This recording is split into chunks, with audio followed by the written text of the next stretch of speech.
has just produced at such a level for Fran McCaffery. There's the steal for Murray. Here comes Murray. He will slam.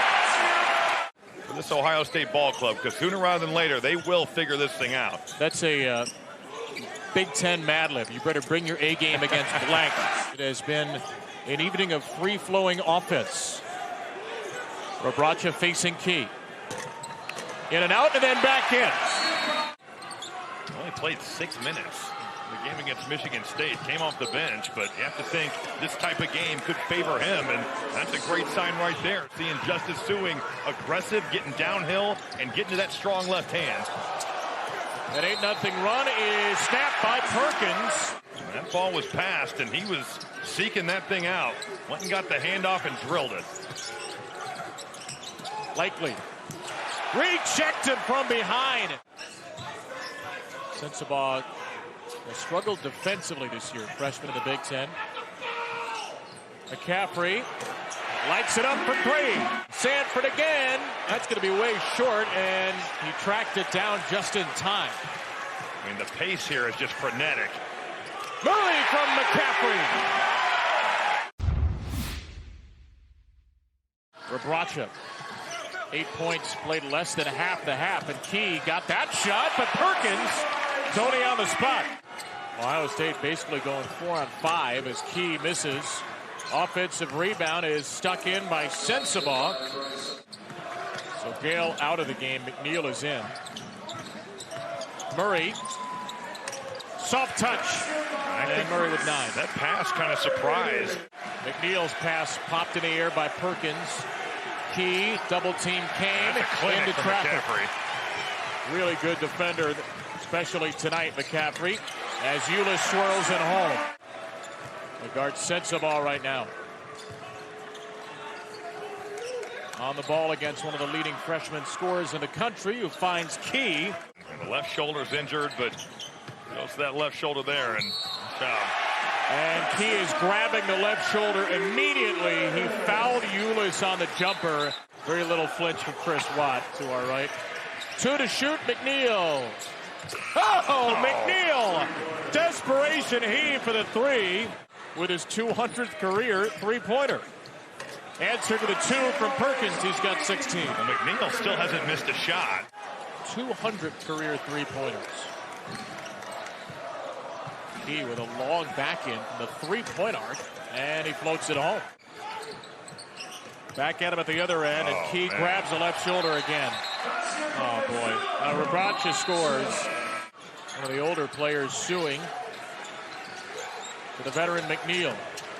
And McNeil now 5 for 5 from the field for 16 points.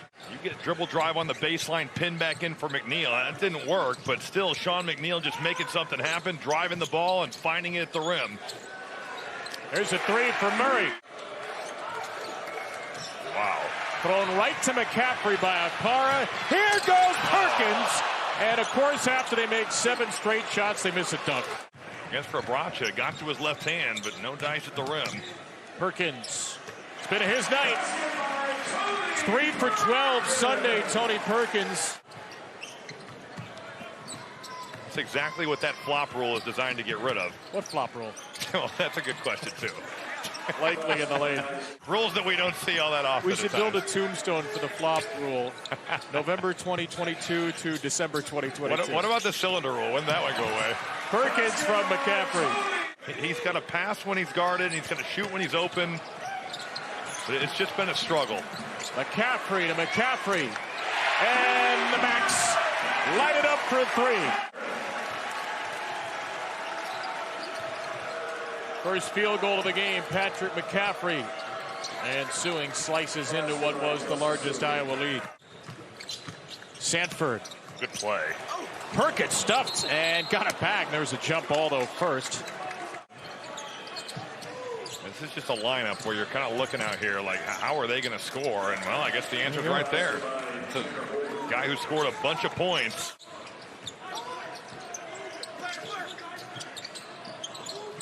McCaffery 8 assists. McCaffery 9 assists.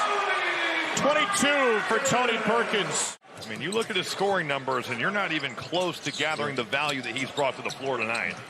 Good cut, right on too. cue. McCaffrey to the lane. Should have hammered it. Thornton. And McCaffrey the rebound. Looking to start the break. What He a will. pass. Oh, my goodness, what a find. It's like a quarterback hitting somebody on a go route. Against Purdue January 5th. Key is off the floor. And Sean McNeil cannot miss. He's been the bright spot for Ohio State today. Good news is Roddy Gale has been back in the game after rolling his ankle for Ohio State. McCaffrey, there's a career high. 11th assist. That three is good for Thornton, freshman with 11. He's named a captain in February. Perkins. Over Okpara, it's good. Looking at this quickly, I'll go with... Dude, this means I'm old. I don't know who anybody is on these teams. Right now, Iowa is averaging 1.4 points per possession. Is that good? That is ridiculous. Murray! That shot fake was ridiculous. This has been a clinic offensively for the Hawkeyes. 13 assists, nary a turnover. He's replaced by Josh Dix. Murray replaced by Desante Bowen. First minutes for the freshman. And a slam for Okpara. Amazing game he played. 8 assists in the second half. And look, Ohio State defensively has been one of the worst teams in the Big Ten this year as McNeil finishes. But I think maybe the most impressive thing about him is that I think Fran McCaffrey would feel comfortable putting him in all 5 positions, and he'd know the plays at all 5 positions. Bryce Sensabaugh. Wow. That's what Bryce Sensabaugh can do. I mean, that's a freight train going through the lane right there. Murray with 20 have been terrific. McCaffrey is just operating in the middle of that zone, then leaking out to the perimeter, and Iowa is carving up this 2-3 zone. 23 assists for the Iowa Hawkeyes tonight. And an assist there and a good one. Sensabaugh backdoor to hold it. Couldn't get another one. Patrick missed it, and Murray and Likely are on the floor as Patrick McCaffrey picks up the steal. Patrick McCaffrey and Gale collided. Roddy Gale plays really hard. Patrick McCaffrey gets to 9 points. As Sensabaugh buries a 3. Sensabaugh was 16. Iowa does what Iowa does at home. Absolutely light up the scoreboard. 92-75. Fran McCaffrey's Hawkeyes get revenge.